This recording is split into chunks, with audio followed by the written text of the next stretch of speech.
E aí, Renata, tá boa? Olá, Sárvia, tudo bem? Tudo jóia. A sua voz ficou um pouquinho robotizada, não sei se vai melhorar com o tempo. Talvez Tá, seja vamos só ver um... se o pessoal dá um retorno pra gente, como é que tá aí, está ouvindo bem? Todo mundo tá ouvindo da mesma forma que eu ouvi? A gente pode ir fazendo. O som tá bom, gente?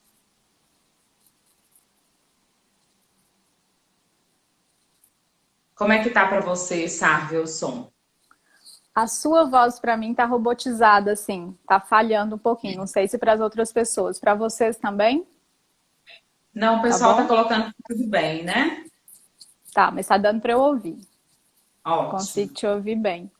Eu vou aproveitar esse momento que o pessoal está entrando. Queria falar um pouquinho, né, dessa iniciativa da comunidade que eu participo, que é a comunidade Filhos de Maria. A gente está fazendo esse movimento através da clínica, que é um apostolado da comunidade, para quem não conhece. A gente tem uma casa que chama Casa Mãe de Misericórdia, e nessa casa funciona essa clínica, que são atendimentos voluntários da saúde. Então, são atendimentos médicos, atendimentos de psicólogo, fisioterapeutas, dentistas. Na verdade, o atendimento fica muito a critério dos voluntários que a gente tem no período. Então, sejam bem-vindos também, né? Se tiver algum voluntário aqui, eu sou voluntária lá como psicóloga também.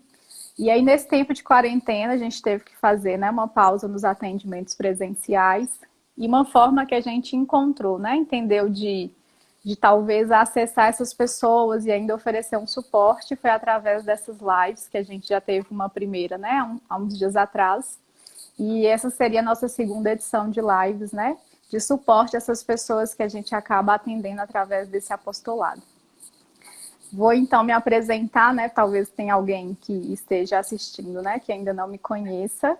Meu nome é Sárvia, eu sou psicóloga, sou consagrada na comunidade Filhos de Maria, casada, mãe de dois filhos, e fiz esse convite especial para mim, né? Que é para a Renata, que eu vou fazer uma pré-apresentação para você terminar, mas eu queria falar, né, sobre isso, foi minha professora na faculdade, minha terapeuta, e hoje, assim, com muito carinho, poderia te chamar de amiga, se assim me permitir. E aí queria que você se Com apresentasse certeza. também, mas acho que muitos já te conhecem. Mas aí se apresenta para a gente, Renata. Primeiro, eu gostaria de te agradecer o convite, Sárvia, de estar aqui, né, no Instagram da comunidade. E é um prazer muito grande a gente estar fazendo essa partilha aqui para que a gente consiga, né, levantar alguns questionamentos das famílias, trazer algumas orientações. E Uhum. fico muito feliz de estar aqui com você em especial, né, que eu tenho muita admiração. E você foi minha aluna da última turma que eu dei aula há, acho que uns 10 anos atrás, Sim, né? E sim. hoje nós estudamos juntas, temos uma troca muito bacana e eu tenho muita admiração pela sua família, pelo seu trabalho. Então, assim, eu tenho muito orgulho do seu processo, né, como terapeuta. Estou muito feliz de estar aqui dividindo esse momento com você. E para quem não Eu me que... conhece, né, eu sou Renata Nunes, sou psicóloga, sou terapeuta de família, sou casada, tenho dois filhos e adoro estar falando sobre família, sobre casais. E acho que a gente vai ter uma troca bem bacana aqui nesse momento. Nós temos, né, esse ponto em comum também, que escolhemos uma mesma abordagem de trabalho, né, que é a terapia de família, esse mesmo amor. E eu queria que a gente começasse, então, né, pensando sobre esse período. Eu acho que foi um período em que nos pegou de surpresa. Ninguém estava pensando, né, ou preparado para uma pandemia ou para uma quarentena. Uhum. E me veio muito a frase, assim, pensando nesse tema de hoje, eu me recordei de um texto, né, de um padre que compartilhou sobre estamos numa mesma tempestade, mas em barcos diferentes. E eu acho que no nosso consultório a gente acabou percebendo isso, assim. Assim como tem pessoas, né, que estavam com barcos preparados para receber essa tempestade que veio, também tinham alguns que não estavam preparados, que talvez estão tentando agora tirar a água de dentro do barco e saber como é que segue. Então, eu queria que você me contasse, assim, né, dentro da sua experiência aí no consultório, o que que você percebeu também? Se houveram, né, o nosso tema tem desafios e conquistas. Então, assim, quais desafios que você percebeu na sua prática e quais conquistas também? Porque eu acho que tudo tem dois lados, né, no final das Com contas. certeza. O que eu venho percebendo, sabe, assim, as demandas em relação à pandemia, elas têm mudado, inclusive. Mas se a gente for pegar nos primeiros 2 meses, né, o que aconteceu muito? Tanto as dificuldades, aqueles conflitos que já existiam previamente, quanto aquelas questões gostosas da família, de ficar junto, do diálogo, intensificaram. Então, eu vejo muito isso, assim, o quanto que a pandemia, ela colocou um zoom nas questões familiares. Muitas questões que antes já existiam, um certo distanciamento, um uso excessivo do celular, uma dificuldade de negociar, que era varrida para debaixo do tapete, veio à tona agora porque as pessoas têm mais tempo, elas estão convivendo muito mais do que antes. Ao mesmo tempo, eu recebo famílias que falam assim, Renata, eu estou adorando esse momento. Nós, enquanto casal, nós estamos muito bem, porque a gente está tendo muito mais tempo para conversar, não tem a correria de levar e buscar. Então, eu vejo o quanto que isso ficou mais intenso.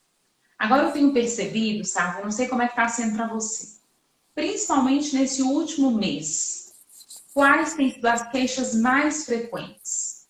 As pessoas, elas estão ficando mais cansadas, têm um sentimento de exaustão. Então, eu tive, nessa última semana, uma cliente que ela chorou e ela falou, Renata, eu estou muito entediada. Eu estou cansada das aulas online, eu estou cansada de ficar em casa, eu estou cansada de não ter um respiro. Então, tem mudado, né? Mesmo aquelas famílias que vinham se adaptando, que vinham se fortalecendo, então eu percebo que o que a gente precisa trabalhar, o que eu tenho trabalhado muito agora?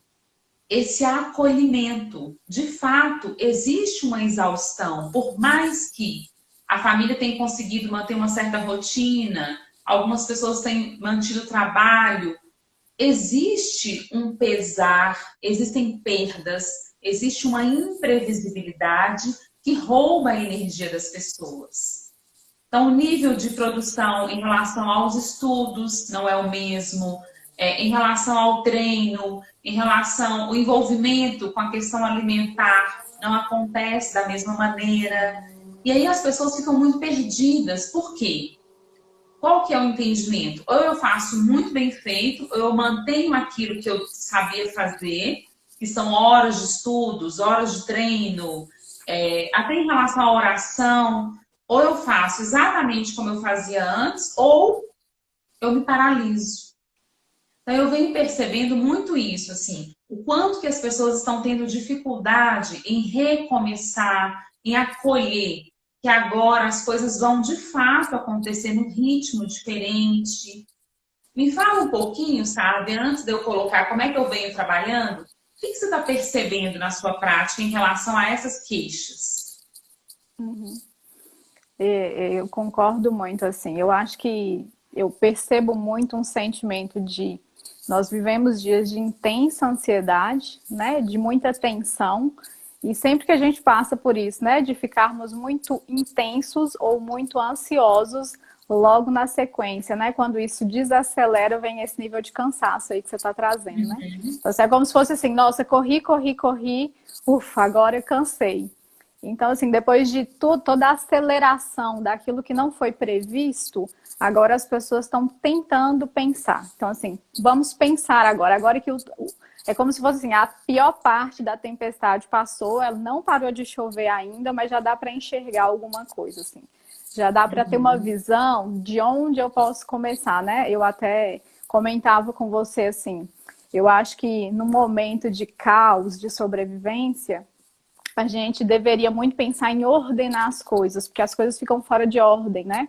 Ficam fora do padrão que eu estava acostumado. Então, assim, como que eu faço para ordenar as coisas que foram bagunçadas, que eu não estava prevendo, que eu não estava, né, preparado para isso? Então, eu tenho trabalhado muito com os meus clientes, pensando assim, vamos ordenar as coisas agora. Ok, perdemos o controle da situação, mas agora vamos ordenar. E aí, quando a gente pensa em ordenar, eu vejo muito assim, né? Tem uma passagem até de São Paulo, em Atos dos Apóstolos, que diz assim, né? Senhor, o que queres que eu faça? Então, pensar assim, o que é prioridade agora? Né? O que eu deveria fazer primeiro? Talvez o meu barco estava muito bagunçado, mas não dá para arrumar todas as coisas ao mesmo tempo.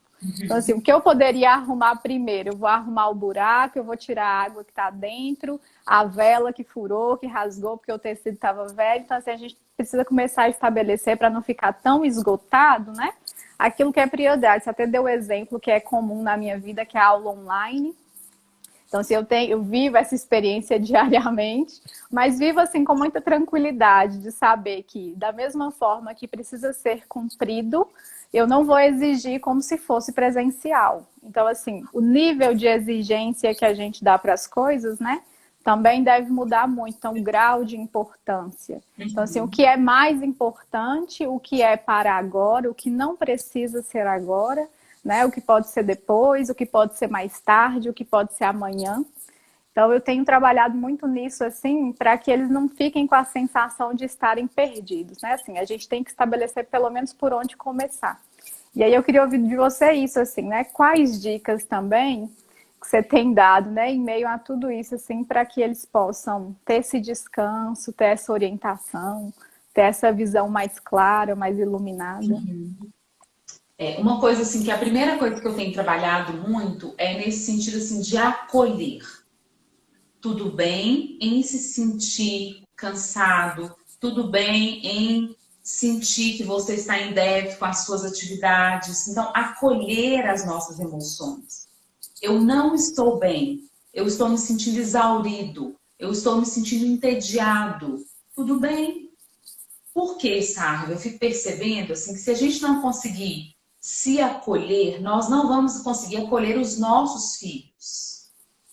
E uma das coisas que eu acho mais difíceis é quando a gente está muito mal, a gente está se sentindo muito triste e a gente fala para os nossos pais, né? Ou a gente vai falar para alguém e a pessoa fala assim, vai ficar tudo bem. Nós sabemos que vai ficar tudo bem, mas hoje está muito difícil. Então eu fiquei pensando muito antes da nossa conversa, assim, se eu pudesse deixar uma coisa para quem é pai e quem é mãe. Acolha a emoção do filho. Nesse primeiro momento, vai existir um momento em que a gente vai falar para ele que ele vai dar conta, que a gente vai olhar de outro ângulo, mas no primeiro momento, filho, vem aqui. E literalmente dê colo. Coloque no colo. Eles estão mais ansiosos, eles estão com dificuldade de dormir, eles estão entediados de um modo geral. Então acolha. Filho, eu imagino como é que deve estar sendo difícil para você. Eu fico imaginando como é que você deve estar sentindo falta de brincar com seus coleguinhas, de ir para a escola. É difícil mesmo. Acolhe, nomeia. Por isso que eu preciso fazer isso comigo primeiro, né? Porque eu não faço com o outro aquilo que eu não sei fazer comigo. Então eu posso ter permissão de entristecer, de me sentir perdida, de me sentir cansada. Porque quando eu aceito esse sentimento, é como se essa emoção perdesse a força. Eu posso ficar triste, eu posso me sentir entediada por um momento. Aí as coisas começam a se organizar, e aí qual que é o segundo passo? Eu sempre convido os clientes, vamos enxergar de outro ângulo. E se você saísse de onde você está enxergando a sua história e se posicionasse de outro lugar? O que é possível fazer? Não é possível estudar como você gostaria, mas é possível estudar um pouquinho. Então vamos flexibilizar, né? E enxergar de outro ângulo. E uma coisa, sabe, que eu acho assim, extremamente importante, que eu tenho percebido muito, é a dificuldade que os pais têm, principalmente as mães, em sua grande maioria as mães. A dificuldade em acreditar na capacidade dos filhos de superar a adversidade. Então eu vejo o quanto que as mães estão sofridas porque está muito difícil para os filhos. Às vezes elas me perguntam assim, mas será que eles vão se sentir traumatizados? Será que vão ficar marcas? Não, vão ficar marcas com certeza. Vão ficar marcas em todos nós. mas nós temos capacidade de superar as adversidades. Nós temos uma força aqui dentro. E os nossos filhos também têm. Então, eu tenho instigado muito isso, assim. Para a gente que é mãe, a gente sabe que é difícil, porque se a gente pudesse, né, a gente criava uma redoma. Mas nós preparamos os nossos filhos para a vida, não é para a gente. E a gente cresce com a dor, com a frustração, com a perda. Então, são duas coisas muito diferentes. Primeiro, eu acolho, eu dou colo, eu tenho empatia por aquela emoção. Em outro momento, eu o ajudo a perceber que ele é capaz, que ele vai dar conta, né? Que ele tem uma força dentro dele, que a gente pode construir novas estratégias. Você sabe que tem crianças, né? Os seus filhos ainda são menores do que os meus. Como é que você sente isso, assim? As mães que você atende? Porque eu tenho percebido muito isso no consultório, assim. Aquele medo, né, assim, do filho não superar isso, como se ele não fosse capaz. E aí elas ficam muito impotentes, porque não tem como elas privarem o filho de todas essas perdas que o mundo está vivendo. Há um tempo atrás, antes de iniciar até essa pandemia, eu até fiz um post, né, falando sobre os benefícios do ócio, do não fazer nada. Eu sei hoje, né, ainda coloquei isso lá assim, tem um benefício da rotina, mas que não tira o benefício do ócio, que é aquele momento em que a gente se permite não fazer nada, né? A gente não tem que fazer nada.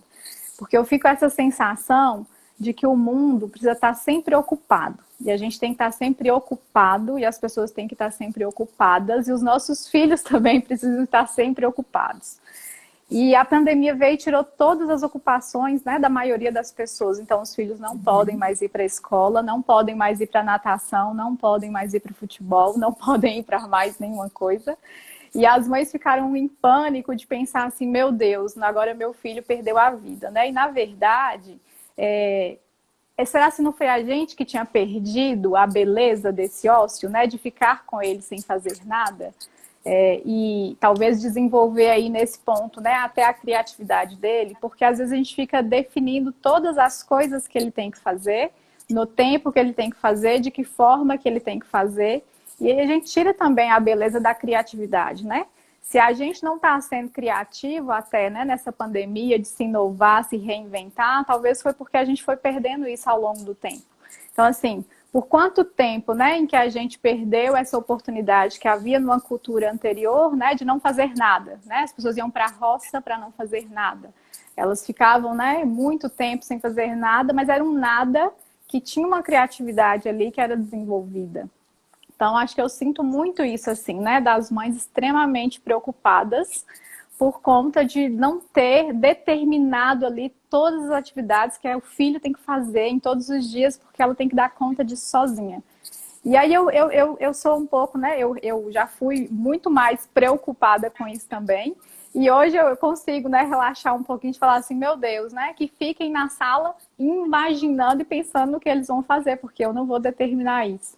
Né? Não vou decidir isso hoje, eles que inventem. E agora com 2 fica até mais divertido, né? Um que cuide do outro, e aí fique se divertindo aí na criatividade dele, que eles imaginem o que fazer.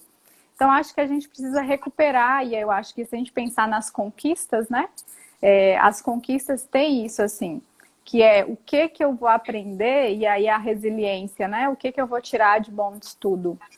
O que eu aprendi que eu não estava percebendo, o que eu enxerguei que eu não estava enxergando, dentro daquilo que eu estava vivendo na minha rotina, na minha agenda cheia, no meu trabalho, e que eu consegui perceber agora que eu fui obrigada a parar. Então, assim, quando a gente é obrigada a parar, a gente tem que olhar para tudo isso e falar assim, o que isso tem para me ensinar? Né, que é o que você falou. Primeiro eu vou me acolher e pensar assim, não adianta, eu não terei controle de todas as coisas, aceitar. E depois de aceitar, refletir, né, sobre assim, como que eu posso agora conduzir a minha vida com tudo isso que eu aprendi nesse tempo. Porque eu tenho certeza que as pessoas, né, aprenderam alguma coisa, seja pelo bem ou pelo mal, pelo sofrimento, pela dor ou pelo tempo a mais que elas tiveram. É impossível sair disso, né, que nós temos vivido assim, sem um aprendizado, né, sem uma reflexão. Hoje mesmo eu falava isso assim, até pensar, né, na doença que é o vírus, pensar na morte, traz um reflexo para a vida, que é refletir sobre a vida. Então, assim, como eu estava vivendo agora que eu percebo que a morte pode chegar. Ou minha morte ou a morte de uma pessoa querida, né? Algumas pessoas têm vivenciado isso da morte de um ente querido e não poder, às vezes, enterrar esse ente querido nesse tempo por conta da pandemia. Então, assim, pensar na morte também faz a gente pensar na vida. A morte é inevitável. O vírus também não é tão controlável assim. Mas eu posso viver, talvez, melhor. Como que eu faço para viver melhor, né? E aí eu fico pensando, sabe, nisso que você colocou, assim, uma grande conquista, né, que as pessoas estão tendo a oportunidade é de ressignificar valores, né? Porque às vezes os pais ficam preocupados, assim, e eles vão absorver o conteúdo escolar, né? E vai acontecer tal coisa. Então, assim, o que de fato é valor agora? Então, aquilo que você colocou no início, assim, é importante que a família construa uma rotina para que haja uma organização interna. Mas o conteúdo escolar vai ter prejuízos? Não vai ter? O que de fato importa agora? Porque quando a gente está diante dessa situação, né, dessa imprevisibilidade, desse olhar diante da vida, a gente começa a olhar para o que realmente importa. O que é valor? E aí eu acho que uma outra questão que a gente precisa trabalhar muito é essa habilidade em nutrir as nossas relações. Porque às vezes as famílias elas estão muito dentro de casa, ou mesmo quem está trabalhando estar mais dentro de casa, porque não tem tantas opções assim para sair, mas eles não estão juntos de verdade. Então o que é nutrir? É essa capacidade de olhar nos olhos dos filhos, de perceber que um dia não está brilhando tanto, que um dia o olho está mais caidinho, de ficar junto, de transformar aqueles momentos das refeições, que seja da noite, né? Em momentos de partilha, de conversa, de criar memórias afetivas. Isso que é valoroso. É isso que faz sentido, porque quando a gente está diante da morte, a gente começa a questionar a nossa vida. O que de fato importa? Para que eu estou vivendo? E a gente que tem essa questão com a família, né? É pela família, assim, o quanto que o que dá sentido à nossa vida é essa missão que nós temos, que nós assumimos. Então, como é que nós estamos vivendo isso, que é o que realmente importa na nossa vida? Então, nutrir a relação de casal no sentido de ser mais cuidadoso para conversar, mais habilidoso, principalmente nós mulheres, né? As mulheres ficam muito bravas quando eu coloco que somos nós que somos o esteio da nossa casa, da nossa família, somos nós que ditamos o clima da casa, né? Se a gente está mais irritada, mais ansiosa, a casa vai ficar mais agitada. Então, de nutrir essa relação de casal, de nutrir a relação com os filhos, de desacelerar, aquietar, perguntar, né? Como é que está se sentindo? Dormiu bem? O que está com medo? Porque é isso que de fato importa. É esse que é o nosso para quê? Para que nós estamos vivendo? Para essa missão. Eu abri uma caixinha ontem, né, sobre as conquistas, desafios que as pessoas tinham vivenciado, e aí me veio umas 2 ou 3, né, assim, de muito estresse, muita discussão, muito atrito, né, às vezes pelo excesso de convivência. E aí tinha me lembrei muito de uma pregação, né, de Padre Léo, falecido, da Canção Nova, que ele falava assim: não é possível, na verdade, só é possível eliminar o mal com o bem. E aí eu fico pensando, né, como que eu posso eliminar a ansiedade do meu filho com estresse? Então, assim, qual seria o bem que eu posso desenvolver em mim para eliminar esse mal? Então, eu queria que você falasse um pouquinho disso, assim, né? Qual o bem para o mal, assim? Pais de que forma terão filhos, né? Talvez mais bem-sucedidos, assim. A gente não vai eliminar o mal com o mal. Então, seria um bem. Então, o que eu preciso desenvolver de bem para me relacionar melhor com meu marido? O que eu preciso desenvolver de bem para ser, né? Para acalmar os meus filhos nessa situação e nessa condição? Eu fico pensando, sabe, assim, eu gosto muito dessa palavra, assim, porque na verdade é isso que me move, assim, é coerência. Né? Porque eu sempre gosto de lembrar para os pais que nós não educamos os nossos filhos com a fala. Nós educamos com as nossas ações. Então, se eu espero que meu filho seja respeitoso, né, que ele obedeça as regras da casa, que ele tenha um tom de voz adequado, eu preciso ser esse modelo, porque as nossas ações, elas funcionam como espelho para os nossos filhos. Então, eu preciso muito me trabalhar assim. O que de fato é valor para mim? Quais têm sido as minhas atitudes? Porque quando eu penso, sinto e ajo na mesma direção, é que eu consigo ser coerente. E coerência é que educa os nossos filhos. Então, como é que eu trato o meu esposo? Como é que ele me trata? Esse é o espelho que os nossos filhos estão aprendendo de como lidar um com o outro. Quantas vezes os pais vêm com a queixa de que os irmãos estão brigando muito? A primeira coisa que eu pergunto é: como é que vocês dois têm se relacionado? Porque nós somos o espelho. Então, quando você colocou assim, qual é o bem que a gente pode estar fazendo, né, para que os nossos filhos fiquem fortalecidos? É a gente trabalhar conosco. Agora, no meio disso tudo, como é que nós vamos ser o esteio da nossa casa? Vamos conduzir os nossos filhos, vamos fortalecê-los para que eles sejam pessoas do bem, cuidando de nós mesmos. O que é muito difícil, porque nós, né, mãe e culpa andam de mãos dadas.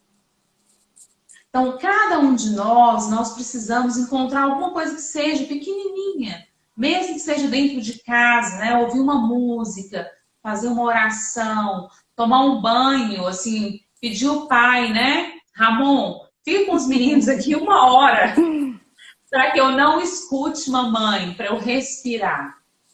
Então, a gente precisa ter essa autorização para que a gente possa se nutrir, para a gente conseguir ter o que dar para os nossos filhos. Porque a partir do momento que eu me abasteço, eu consigo abastecê-los. Mas uma coisa que eu acho muito importante, sabe, é essa questão do diálogo interno. Todos os dias, né, ao acordar, pensar muito nisso, assim, como é que eu estou me sentindo? O que tem me incomodado? Porque eu começo a me conectar e a compreender o que é meu e o que é do outro.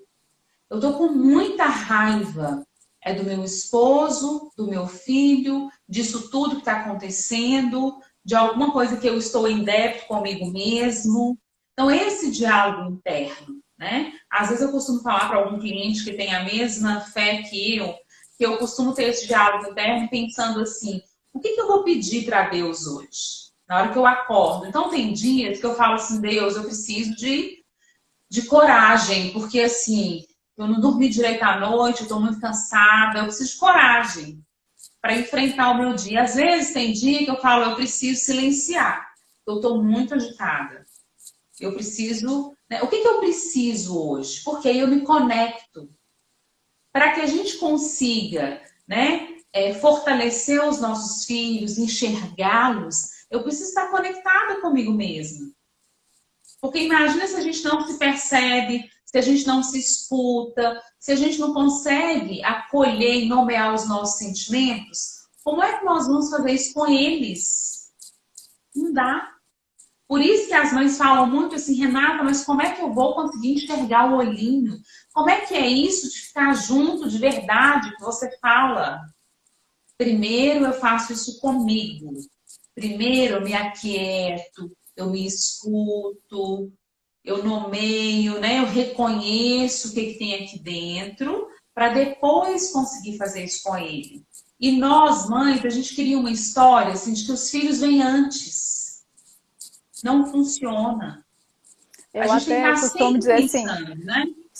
Geralmente a gente só desrespeita o outro quando a gente já se desrespeitou primeiro. Né? Então, assim, geralmente quando a gente desrespeita o outro, já é descontando algo que já foi uma violência para nós mesmos. Então, assim, todas as vezes em que eu não consigo cumprir algo, um combinado que eu fiz comigo, então, assim, vou estudar, não consigo. Aquela impaciência do distrato que eu tive, da dívida que eu tive comigo, vai refletir no primeiro que aparecer. Seja o filho, seja o marido, ou seja qualquer pessoa. Então, assim, a gente se desrespeita muito e depois acusa o outro. Mas, na verdade, o nosso primeiro desrespeito é conosco, né? É com aquilo que a gente quer e acredita e não cumpre. E aí, o primeiro que aparecer vai receber, né? A consequência.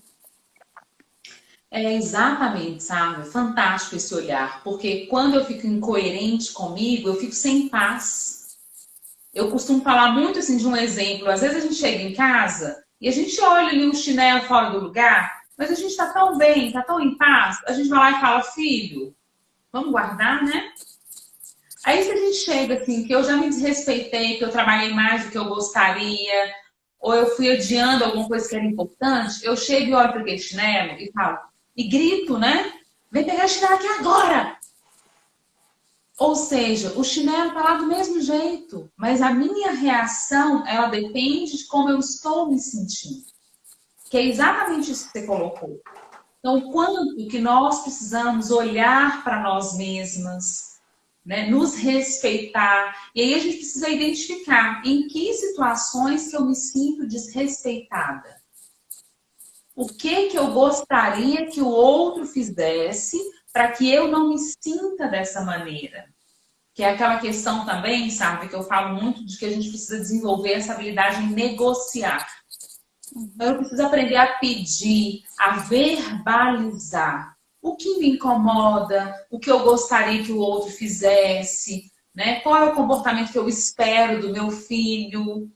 Falar. Porque a gente vive uma ilusão de que existe uma bola de cristal, que as coisas são óbvias.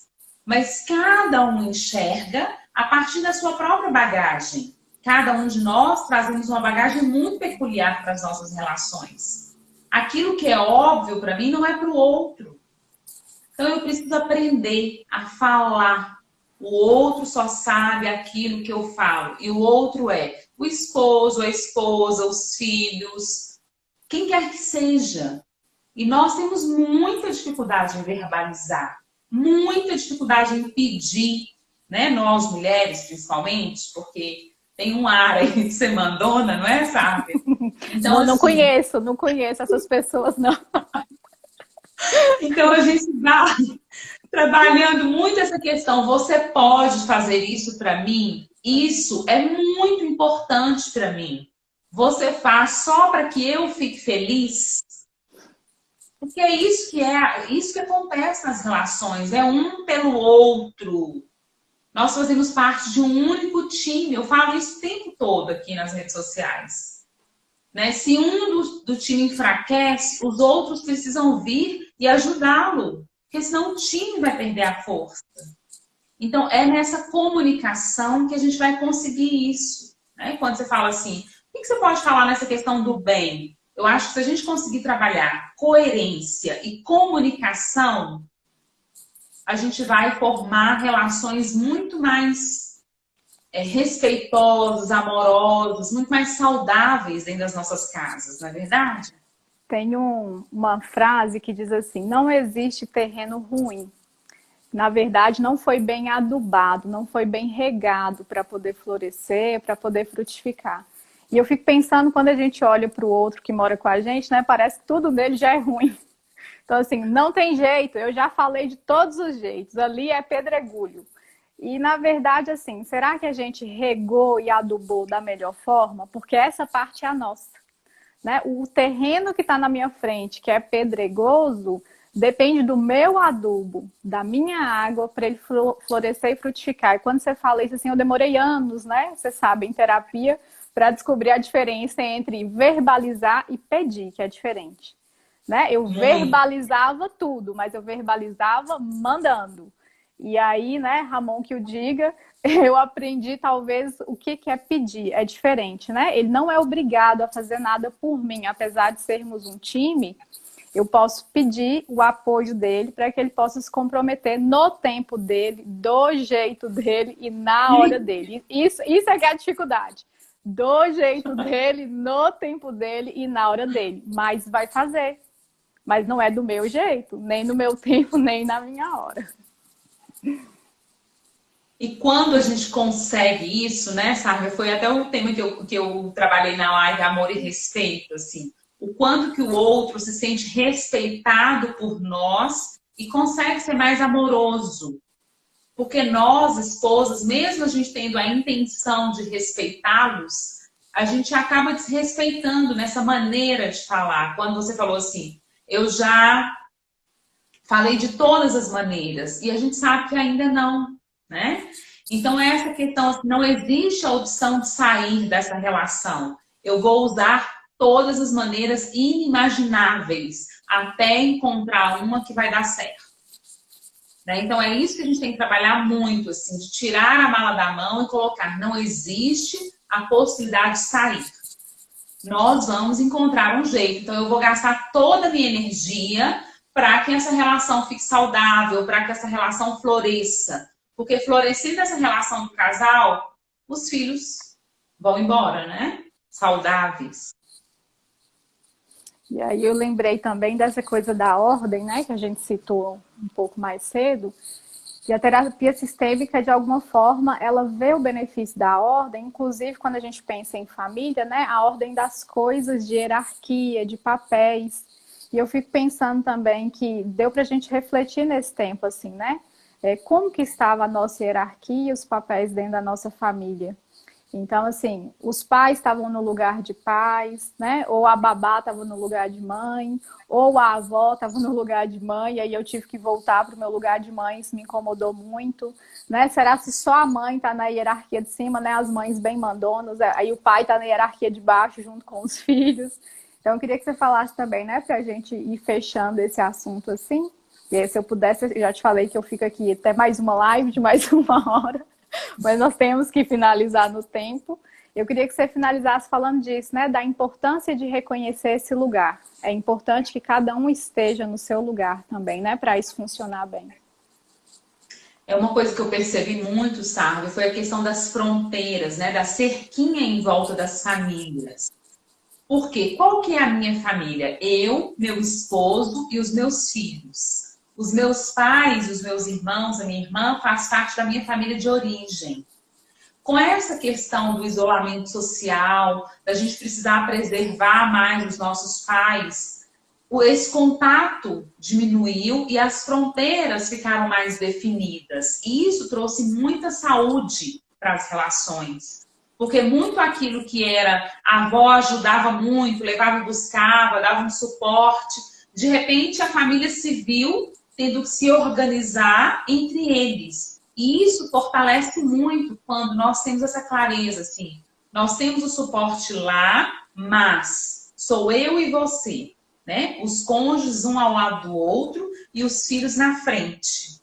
Então, nós temos um ao outro para contar. Existe uma cerquinha em volta da gente. Porque muitas famílias vivem fusionadas, não tem cerquinha. Eu não sei onde é que é a minha família e onde é que é a minha família de origem, né? Então, essa questão da hierarquia, né? Os pais são grandes, os filhos são pequenos. O pai e a mãe, um ao lado do outro, caminhando juntos na mesma direção. Então, isso agora ficou muito em evidência, né? Porque os pais foram percebendo que muitos deles estão sem voz diante dos filhos. E eles são refém dos filhos, né? Porque os filhos é que definem o que vão assistir, a hora que vai dormir, o que vai fazer no almoço. Então, quanto que essas hierarquias, elas precisam ser organizadas. Somos nós que ditamos as regras da nossa casa e os nossos filhos seguem as nossas regras. O que nós podemos fazer? Negociar com eles. Filho, as regras são essas, a gente pode ceder um pouquinho aqui, um pouquinho ali. A palavra final é dos pais sempre, mesmo que a gente faça essa negociação, e a gente dá uma previsibilidade para os filhos. Né? O horário de dormir é esse, nós negociamos. Caso você não durma, a consequência é essa. Eu tenho recebido muitas mensagens, né, no Instagram das pessoas me perguntando assim, Renata, ele não quer estudar, ele não quer fazer tal coisa, ele não quer isso, o que eu faço? Qual que é a minha orientação? Senta e conversa. A regra é essa, né? Você precisa estudar, dependendo da idade, lá, 2 horas por dia, extra aulas online, diariamente. Você quer estudar que horas? 2 às 4, 4 às 6, qual é o horário? Isso nós podemos negociar. Se você não estudar, qual consequência você acha que você merece ter? Porque eles são ótimos em colocar as consequências, né? Então, geralmente vamos tirar o celular. E quando a gente tira o celular, a gente tira tudo que liga. Porque tem mãe que tira o celular e deixa o notebook. Não, celular, notebook, televisão, qualquer coisa, videogame, né? Eu falo com meus meninos, o que liga. Aí o filho não cumpriu aquilo. E nós precisamos vigiá-los. Filhos têm que ser supervisionados, direcionados, até o início da juventude. Né? Eu não coloco a regra e faço de conta, tá tudo bem, não. Eu vou checar. Não cumpriu? Coloca a mão, recebe o celular. Tem muita fala. Né? É isso que é exercer hierarquia. É deixar as regras muito claras, negociadas, inclusive as consequências. E aí não tem que conversar muito. Porque a mãe fala demais, aí ela se desautoriza. Né? Então, manter essa hierarquia, o pai e a mãe juntos. Então, eu sempre oriento os pais, conversem. O filho não tem que saber de quem é a regra, quem deixou, quem não deixou. O filho pede, ele imagina quem é o mais bravo da casa. E aí a gente coloca para eles, nós vamos conversar e nós vamos colocar para você o que nós decidimos. E a gente conversa, a gente escuta o filho, define a palavra final e cumpre. Agora o que eu fico pensando, sabe, é que dá muito trabalho, é difícil, cansa, é chato, é exaustivo, gasta tempo. E aí os pais desistem. Porque a questão é negociar as regras e sustentá-las. Sustentar regras, supervisionar o menino. Só que o preço lá na frente é muito alto. E quem vai pagar esse preço são os nossos filhos, muito mais do que a gente. Então, essa hierarquia agora ela é muito importante, ela está escancarada. Né? Muitos pais eles estão se vendo refém dos filhos. Na questão da televisão, na questão da comida, do horário de dormir. Eu quero dormir 10, mas eles dormem meia-noite. E aí a gente precisa organizar isso, porque sem essa hierarquia não tem saúde na relação familiar. Né? Eu acho que é isso, sabe, assim, que eu queria colocar, e assim, só para retomar, assim, o que é muito importante? Acolher as nossas emoções, acreditar que nós somos capazes, assim como os nossos filhos, de superar as adversidades, enxergar de outro ângulo e recomeçar. Então, esse é o momento de retomar. Retome aquilo que você deixou lá atrás, agora que nós estamos nos adaptando a uma nova rotina. E nutra as relações, né? Eu acho que nutrir a relação é uma grande conquista desse momento agora. Eu acho que é isso que eu queria deixar, assim, para essa nossa conversa.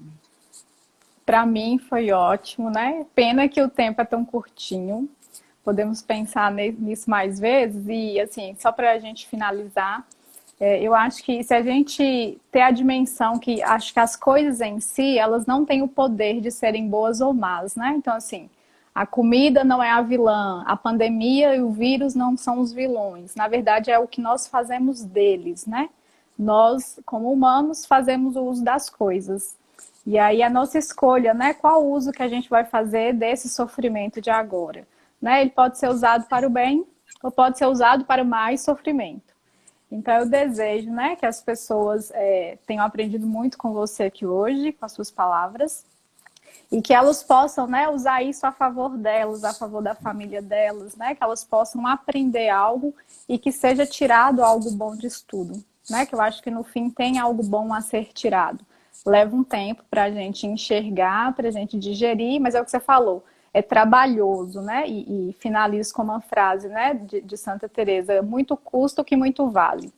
Então, se é muito trabalhoso, é porque é muito valioso também, e a nossa família eu entendo que é muito valiosa, né? Queria agradecer às pessoas e pedir, né, como a gente vai encerrar aqui, que como terão outras lives, quem puder sugerir, né? A gente vai tentar salvar essa live aqui na página. Quem puder ir lá abaixo da live, comentar, sugerindo temas e pessoas, né, que gostariam que fossem convidadas para esse momento aqui.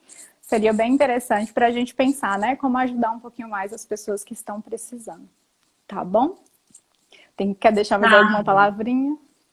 Eu quero te agradecer, né? Eu aprendi muito com você também, mas isso não foi uma surpresa para mim. Tenho muita admiração pelo seu trabalho e foi uma experiência ótima. Estou muito feliz de te ver aqui, né? Estreando na live. Espero que você Você faça sabe. outras e traga, né? E venha contribuir com a gente também, que você tem muito a contribuir, tá? E agradecer a todo mundo que esteve aqui, né? No meu Instagram, às quintas-feiras, eu tenho feito lives voltado muito para, principalmente para a relação de casal, mas em alguns momentos outros temas também. E vai ser um prazer ter vocês também me acompanhando. Um abraço Tá. para todos vocês. Um abraço, gente. Obrigada, viu? Tchau.